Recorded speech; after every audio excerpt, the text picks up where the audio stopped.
All India trade union congress AITUC Ramagundam నగర సమితి ఆధ్వర్యంలో గోదావరిఖని డిపో ముందున్న ఆర్టీసీ ఎంప్లాయీస్ యూనియన్ జెండాకు ఏఐటీయూసీ రామగుండం నగర కమిటీ ప్రధాన కార్యదర్శి శనిగారపు చంద్రశేఖర్ ఏఐటీయూసీ జెండా ఆవిష్కరణ చేయడం జరిగింది. బ్రిటిష్ పాలనలోనే కార్మిక హక్కుల కోసం, చట్టాల కోసం పోరాడి గత 100 సంవత్సరాలుగా 44 కార్మిక చట్టాలను సాధించింది ఏఐటీయూసీ. కానీ నేడు కేంద్రంలో బీజేపీ మోడీ ప్రభుత్వం కార్మిక హక్కులను హరించే విధంగా 29 కార్మిక చట్టాలను రద్దు చేసి 4 లేబర్ కోడ్స్ తీసుకువచ్చి వ్యాపారం సులభతరం చేసేందుకు ఆదాని అంబానీలకు లాభం చేకూర్చే విధంగా కార్మికులకు ద్రోహం చేస్తుంది. అవి రద్దు చేసే వరకు పోరాటం కొనసాగిస్తామని కార్మిక వర్గానికి పిలుపునిచ్చారు. ఆవిర్భవించి నేటికి 106 సంవత్సరాలు అవుతుంది. అనేక ఆటుపోట్లను ఎదుర్కొని అనేక ప్రభుత్వాలపై, బ్రిటిష్ పాలకులపై పోరాడినటువంటి ఏకైక యూనియన్ ఏఐటీయూసీ.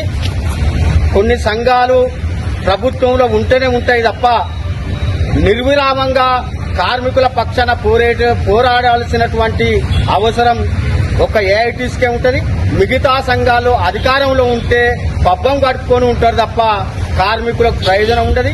ఈ రోజు కార్మికులు అనుభవిస్తున్నటువంటి ప్రతి హక్కు ఏఐటీసీ పోరాడి సాధించింది అని ఈ సందర్భంగా తెలియజేస్తున్నా. మోడీ ప్రభుత్వం అధికారంలోకి వచ్చినాక వెంటనే ఉన్న పరిశ్రమలన్నింటినీ ప్రైవేట్పరం చేస్తూ వ్యాపారం చేసుకునేందుకు సులువుగా ఉండేందుకు 44 కార్మిక చట్టాలను 4 కోడ్లుగా విభజించి రేపు సమాన పనికి సమాన వేతనం ఉండదు, ప్రశ్నించే తత్వం ఉండదు, మన జీతాలు మనకి ఇచ్చే పరిస్థితి ఉండదు. గతంలో అయితే మనము 24 గంటలల్లా రెస్ట్ లేని పరిస్థితి, పక్కలకెళ్ళి పోతే మళ్ళా రాత్రి పక్కలకే వచ్చేటువంటి పరిస్థితులు రాబోతున్నాయి. మోడీ ప్రభుత్వంపై మనం వెంటనే యుద్ధం చేయాలి.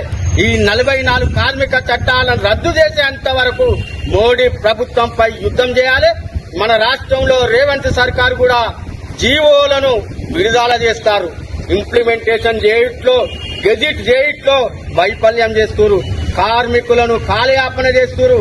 తినడానికి తిండి లేక, వారిచ్చేటువంటి వేతనాలు సరిపోక, కిరాయిలకు, పిల్లల స్కూలుకు సరిపోక అఘోరమైనటువంటి పరిస్థితులు అనుభవిస్తున్నారు.